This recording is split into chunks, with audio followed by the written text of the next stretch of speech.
Hermanos y hermanas, en esta parte del programa donde hacemos diálogos con diferentes hermanos para hablar de la palabra del Señor o también compartimos temas teológicos.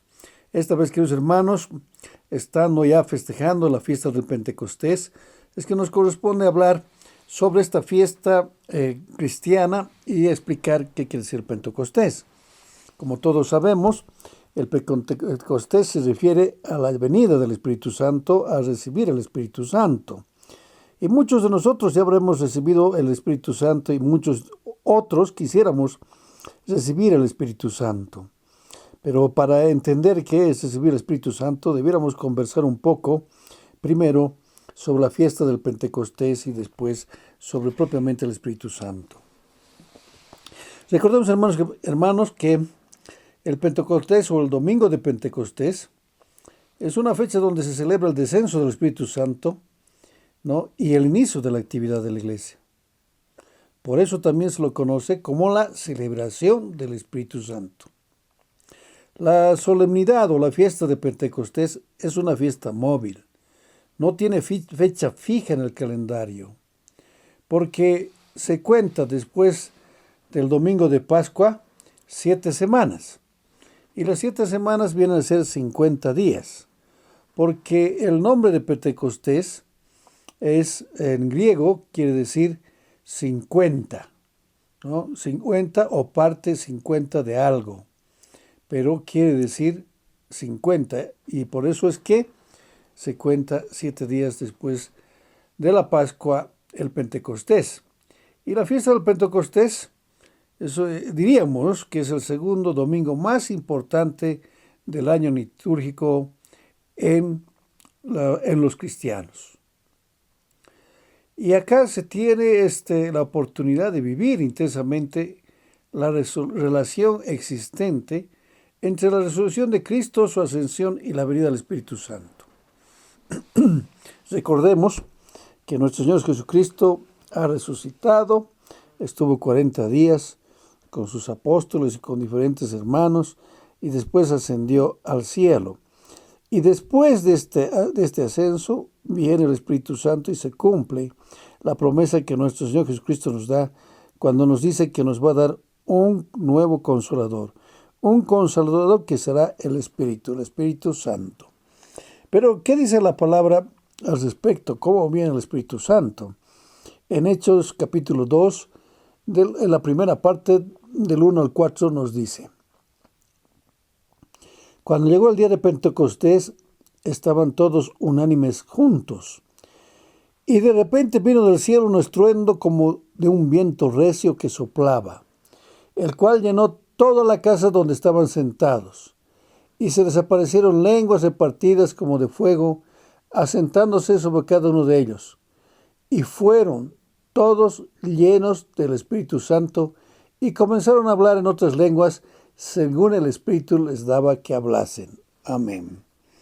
La palabra nos está diciendo, ¿no?, que estaban todos unánimes juntos primero. Es decir, estaban los apóstoles junto con sus esposas, María la madre de Jesús, y junto a sus hermanos, que se entregaban a la oración con un propósito especial, ¿no? El recibir probablemente el Espíritu.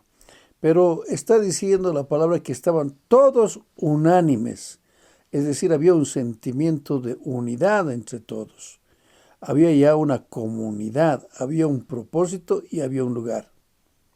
Y todos esperaban el cumplimiento de la palabra de Jesús, que les había hablado sobre la venida del Espíritu Santo. Entonces, ¿no?, dice la palabra, que viene un viento de repente, ¿no?, un fuerte viento. Y recordemos que cuando nuestro Señor Jesucristo habla con Nicodemo, le dice que el Espíritu es como el viento, que nadie sabe de dónde viene ni a dónde va.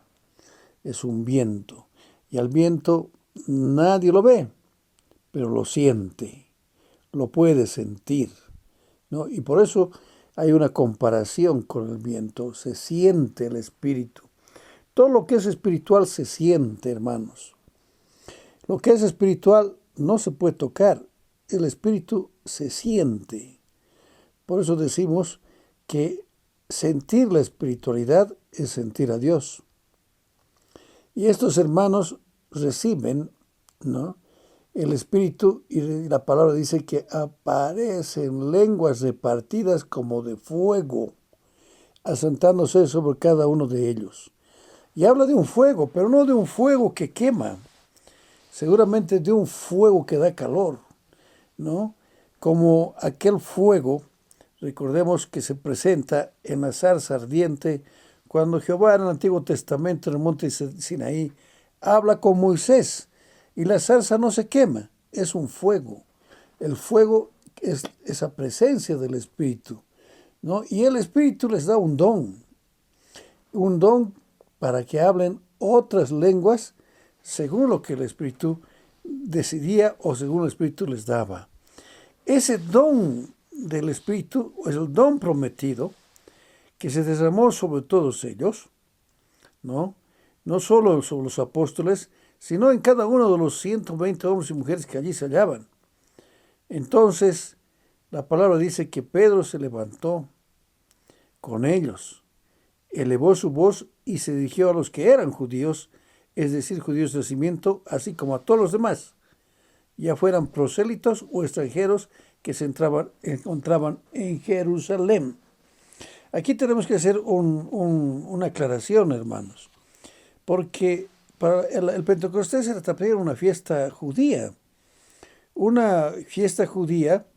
donde era más una fiesta de la cosecha, una fiesta agrícola, una fiesta que los judíos estaban celebrando las primeras cosechas y que después se convierte para el mundo cristiano en la fiesta de recibir el Espíritu Santo, ¿no? Entonces, así como era una fiesta judía en que era muy importante porque llegaba mucha gente, llegaban judíos de todas partes, pero también con los judíos llegaban otras nacionalidades porque se sabía que en esta fiesta había mucho comercio y era muy importante, ¿no?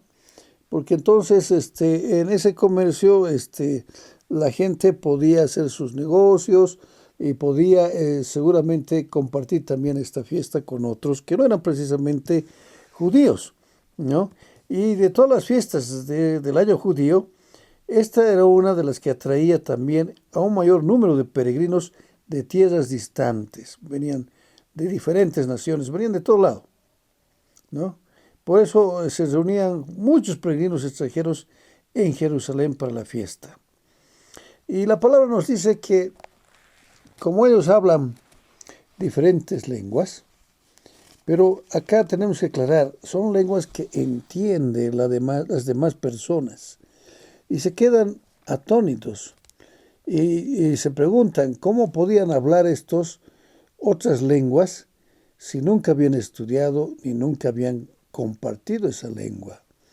Y en Hechos 2:8 dice, se preguntan y dicen, ¿cómo pues los oímos hablar a estos hablar cada uno de nuestra lengua en la que hemos nacido? Se están preguntando el pueblo en general.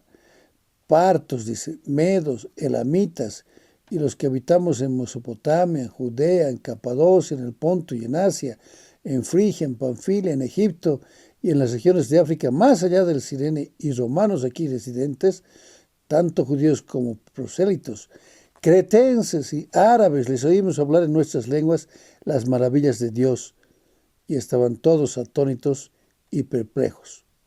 ¿Qué quiere decir esto? A ver, hermanos, resulta que los que reciben el Espíritu Santo empiezan a hablar de Dios, a predicar al Dios vivo, a Cristo resucitado. Y toda esa gente, por eso aquí la palabra hace, como han visto ustedes, una descripción de todas las nacionalidades que están. Porque cada nacionalidad representa una lengua diferente. Y diferentes de esas lenguas, ¿no?, los que recibieron el Espíritu Santo pueden hacerse entender. Y esto quiere decir que no necesariamente recibir el Espíritu Santo es hablar en lenguas, en cualquier lengua. No es repetir incoherencias o decir cualquier cosa y decir, bueno, ya ha recibido el Espíritu Santo el hermano, cuando no se le entiende qué está hablando. Porque recordemos que Satanás es muy astuto y puede hacernos sentir que realmente estamos hablando lenguas y nadie nos ha entendido, nadie nos entiende. Entonces no es esto recibir el Espíritu Santo, porque de conformidad a la palabra, quien recibe el Espíritu Santo para hablar en lenguas, entonces tiene que ser entendido y tiene que el hablar tiene que ser hablando de Dios, hablando de Cristo resucitado. Por eso, mucho cuidado, hermanos, cuando confundimos que el hablar en lenguas, cualquier cosa, es recibir el Espíritu Santo. Pero recordemos que el Espíritu Santo está presente tanto en el Antiguo como en el Nuevo Testamento. En el Antiguo Testamento, recordemos que ya el Génesis nos está diciendo en su capítulo 1, versículo 2, ¿no? Dice, y la tierra estaba desordenada y vacía, y las tinieblas estaban sobre la faz del abismo, y el Espíritu de Dios se movía sobre la faz de las aguas. Ya estaba el Espíritu Santo presente desde la creación de este mundo, de este universo.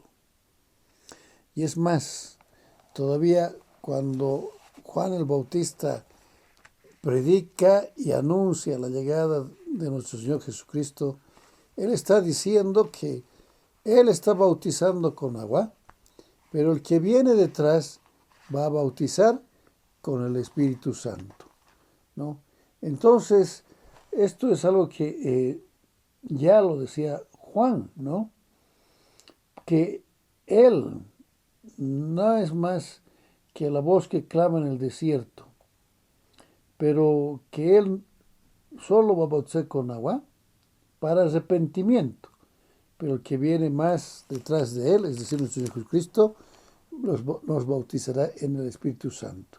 Esto lo tiene en Mateo, capítulo 3, versículo 11. La palabra dice así: yo a la verdad os bautizo en agua, está hablando Juan el Bautista, para arrepentimiento, pero el que viene tras mí, cuyo calzado yo no soy digno de llevar, es más poderoso que yo. Él os bautizará en Espíritu Santo y fuego. Amén. Esto es lo que se cumple en Pentecostés, ¿no? Y que debemos entender que en los comienzos de la antigua iglesia no se bautizaba en el nombre del Padre, del Hijo y del Espíritu Santo. El bautizo, según lo relata el Nuevo Testamento, se hacía en nombre solo de nuestro Señor Jesucristo, en nombre de Jesús. Mas después, al caminar la iglesia, en la tradición de la iglesia, viene entonces el concepto de la Trinidad y viene el concepto de bautizar en nombre del Padre, del Hijo y el Espíritu Santo. Y recordemos que en el bautizo, entonces, todos recibimos el Espíritu Santo. Y todos tenemos el Espíritu Santo en nosotros.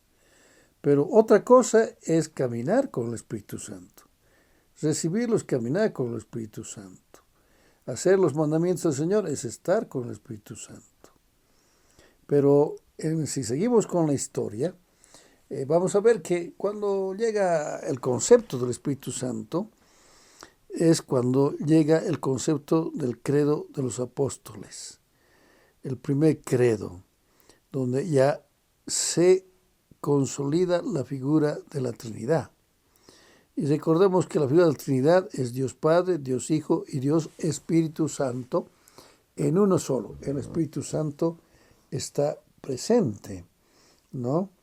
Y en el Pentecostés se ha derramado el Espíritu Santo y se ha cumplido la promesa del Espíritu Santo, como también para nosotros se está cumpliendo el Espíritu Santo. Pero hay que todavía recordar algo más y tener presente el primer discurso de Pedro, que nuestro concepto mal llamado primer discurso, porque debiera llamarse tal vez la primera prédica de Pedro, Después de este recibimiento del Espíritu Santo, es Pedro quien se levanta y sale afuera con todos y empieza a dar, como dice la palabra, un discurso al pueblo.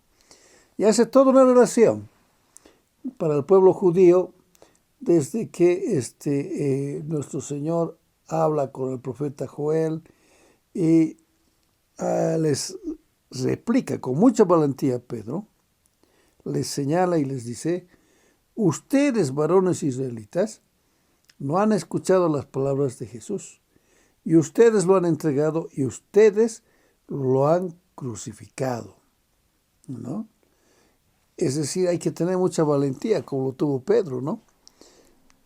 En ese momento estamos en el Imperio Romano, ha sido ya crucificado el Señor Jesucristo, resucitado, ha ascendido, pero el miedo sigue igual, porque los judíos, el Sanedrín, que fueron los primeros en perseguir a los cristianos, no fue Roma los primeros que persiguieron a los cristianos. Los primeros en perseguir a los cristianos fueron los propios judíos, que tenían miedo de que esta nueva doctrina, este nuevo evangelio, les quite el poder al Sanedrín y además los enfrente con el Imperio Romano. El mayor perseguidor, recordemos, fue Saulo de Tarso, que después se llamó Pablo, ¿no? Pero después de terminar su discurso tan conmovedor y tan retador también, señalándoles culpable al pueblo judío, los que estaban ahí, habiendo escuchado hablarles en diferentes lenguas, se conmueven, sienten también, es el poder del Espíritu Santo, lo sienten, y les preguntan a ellos: ¿qué haremos? Y Pedro les dice: arrepíntense y bautícense cada uno de vosotros en el nombre de Jesucristo para el perdón de los pecados y recibiréis el don del Espíritu Santo. Es decir, hermanos y hermanas, en ese poder que tuvo ese discurso, la palabra nos dice, ¿no?, en Hechos 2, 41, que dice que los que recibieron su palabra de Pedro fueron bautizados, y fueron bautizados como 3,000 personas. ¡Qué poder el del Espíritu Santo! 3,000 personas, pero lo que queremos rescatar es que Pedro está diciendo que se bauticen en el nombre de Jesucristo, no todavía en nombre de Dios Padre, Dios Hijo y Dios Espíritu Santo, sino en nombre de Jesucristo. Y se convierte en 3,000 personas. Y habría que decir que deben ser mucho más, porque según la costumbre de relatar los hechos, solo se contaba a los hombres. Y cuando habla de 3,000 personas, probablemente, si contamos que 3,000 eran los hombres, más sus esposas y un hijo, prácticamente serían 9,000. Pero diremos que eran las 3,000 personas, que impresiona, porque de un solo discurso, de un solo sermón, que se conviertan 3,000 personas, hay mucho poder. Mucho poder de quien da la palabra, que está imbuido del Espíritu Santo. Y ese fue Pedro. Pero recordemos que la iglesia antigua se desarrolla en un contexto primero del Imperio Romano, después de la persecución de los judíos contra los cristianos y posteriormente la propia persecución de los romanos, porque ya los veía que estaban alterando el orden, y además que la principal causa para la persecución a los cristianos por el Imperio Romano fue que los cristianos se negaron a alabar al emperador como su Dios. Se negaban a alabar a los emperadores como Dios. Y entonces, como eso contravenía a los decretos imperiales y contravenía a la seguridad del imperio, fueron perseguidos posteriormente por el Imperio Romano.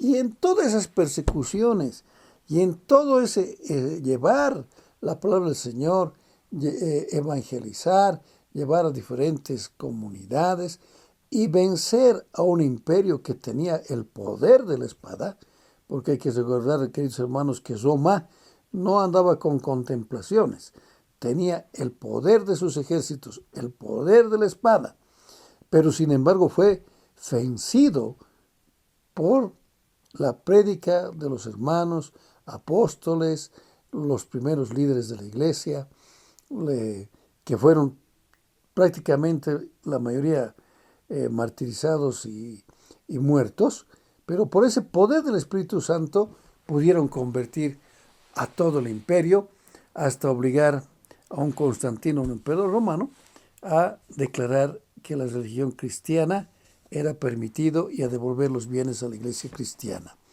Recordemos, hermanos, que todos los misioneros, desde la iglesia antigua hasta el presente, por ese poder que da el Espíritu Santo, pueden convertir hermanos, pueden transformar vidas.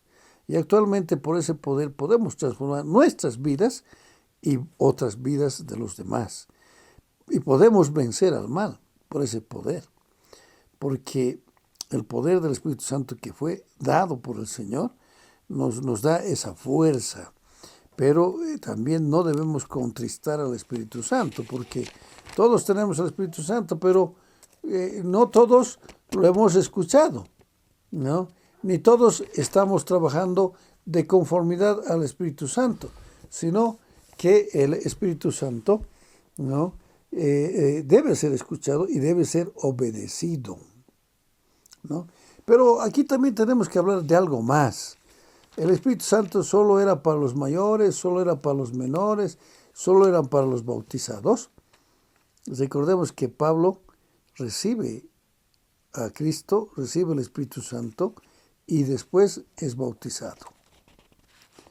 No es primero bautizado, sino que primero recibe el Espíritu Santo. Y también recordemos que no solo era para los judíos, sino era también para los gentiles. Recordemos el pasaje en que un soldado romano, un centurión romano, que había recibido la visión para convertirse, llama a Pedro, porque según la palabra, le ordena el Señor en la visión que lo busquen a Pedro. Y esto está en Hechos capítulo 10, en el pasaje de Pedro y Cornelio. Y este centurión y la descripción de la palabra dice que en el Hechos 10:44 dice, cuando Pedro está hablando en la casa de Cornelio, donde se reúnen los gentiles. ¿Quiénes eran los gentiles? Aquellos que no eran judíos. Y Cornelio es un hombre que había sido un hombre un centurión muy dedicado, ¿no? Al Señor, y se reunía en su casa. Y la palabra dice en el versículo 44, cuando Pedro está hablando en su casa: mientras aún hablaba Pedro estas palabras, el Espíritu Santo cayó sobre todos los que oían el discurso. Y los fieles de la circuncisión que habían venido con Pedro se quedaron atónitos de que también sobre los gentiles se derramase el don del Espíritu Santo. Esto hace que Pedro entienda por fin y los demás hermanos entiendan. Porque de comienzo, cuando se predicó el Evangelio, Pedro y algunos apóstoles creían que el Evangelio solo era para los circuncisos, es decir, solamente para los judíos y no para los gentiles. Pero cuando Pedro y estos hermanos viven este pasaje en la casa de Cornelio, se dan cuenta que el Evangelio es para circuncisos y incircuncisos, tal cual Pablo le hace notar a Pedro, ¿no? Que el Evangelio es para judíos y no judíos, para griegos, para gentiles, para circuncisos e incircuncisos. O sea, para todos, para todo hombre, mujer, niño, joven que está en este mundo. El Evangelio es para todos y el Espíritu Santo es para todos. Todos podemos recibir Espíritu Santo, queridos hermanos. Pero no todos los conservamos al Espíritu Santo. No todos nos comunicamos. Hay muchos de nosotros que podemos estar predicando la palabra del Señor, que podemos declararnos ser cristianos, pero nuestras actitudes, nuestro testimonio es tan diferente que terminando la prédica en un templo salimos y estamos peleando. O estamos predicando el amor al enemigo, el amor a todo hombre, y no aceptamos a aquel hermano que piensa diferente, que pueda cuestionar o pueda ser contestatario. Y no se dan cuenta que aquellos que cambian al mundo son precisamente los hermanos que fueron contestatarios y que son contestatarios. Porque los apóstoles para su época fueron contestatarios a ese sistema. Y todos los misioneros. Por eso, hermanos y hermanas, desde este programa nosotros queremos animarnos a tener mucho cuidado, que cuando hablamos del Espíritu Santo sepamos que el Espíritu Santo es un don, es una gracia que nos da el Señor. No es una bendición que nos da el Señor. Es un consolador que nos da el Señor, como nos dice la palabra. Pero que no todos, de aquellos que nos declaramos cristianos, estamos caminando con el Espíritu Santo. Por eso en la iglesia antigua se hablaba de que hombres y mujeres, refiriéndose a los cristianos, eran hombres o mujeres del camino.